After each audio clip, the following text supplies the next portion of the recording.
പരാതിയില്ലാതെ ജീവിക്കാൻ പഠിക്കണം. ഒന്നിനെക്കുറിച്ചും പരാതി വേണ്ട. നമ്മൾ മാതാവിനെ നോക്കിക്കേ, വല്ല പരാതിയുണ്ടോ? ഈശോയെ പ്രസവിക്കാൻ കിട്ടിയത് പശുശാല.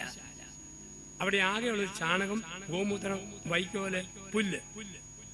മറിയത്തിന് വേണേ പറയാം ഗബ്രിയേൽ മാലാഖയോട് ബേഥലഹേം ക്ഷേത്രത്തിന്റെ മാനേജർക്ക് ഒരു IST കോൾ വിളിച്ചിട്ട് പറ, ഒരു മിസ്സസ് മറിയം പ്രസവിക്കാൻ വന്നിരിക്കുന്നു, 1-ാം നമ്പരും ഒരു ഫ്രീ ആക്കിയിട്ട് മറിയത്തെ അഡ്മിറ്റ് ചെയ്യുക. മറിയം പറഞ്ഞു, വേണ്ട, എനിക്ക് എന്റെ മോനും ഈ ഗോമൂത്രം, ഈ വൈകോലി, പശുത്തൊട്ടിതും മതി, ഇത് മതി പറയാൻ പഠിക്കണം. ഉള്ളവർ ആനന്ദിക്കും. എനിക്ക് കെട്ടിയോ മതി, ഒരുപാട് കുറവുണ്ട്, പക്ഷെ എനിക്കിത് മതി.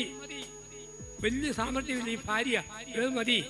വലിയ മിടുക്കരല്ല മക്കൾ, ദൈവം ഇതും മതി. ഇത്രയും ഉൾപ്പെടെ വീടേ ഉള്ളൂ, അത് മതി, ഇത് മതി എന്ന് പറയാൻ പഠിക്കുക. പരാതിയില്ലാത്ത ജീവിതം. നമുക്കിന്നൊന്നും പരാതിയല്ലേ? ആണുങ്ങൾക്കും പെണ്ണുങ്ങൾക്കും ഒക്കെ പരാതി. എന്നാ കിട്ടിയാലും പോരാ.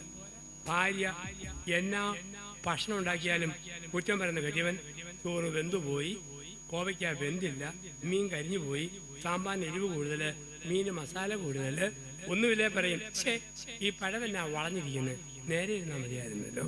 ഈ ടൈപ്പ് ആണുങ്ങളുണ്ട്, പെണ്ണുങ്ങളുണ്ട് ഈ പരാതിക്കാര്. ഇവിടെയാണ് പരാതി പറയാത്തൊരു ജീവിതം പരിശുദ്ധ നമ്മളെ പഠിപ്പിക്കുന്നു. അതാണ് ആനന്ദത്തിന്റെ ജീവിതം.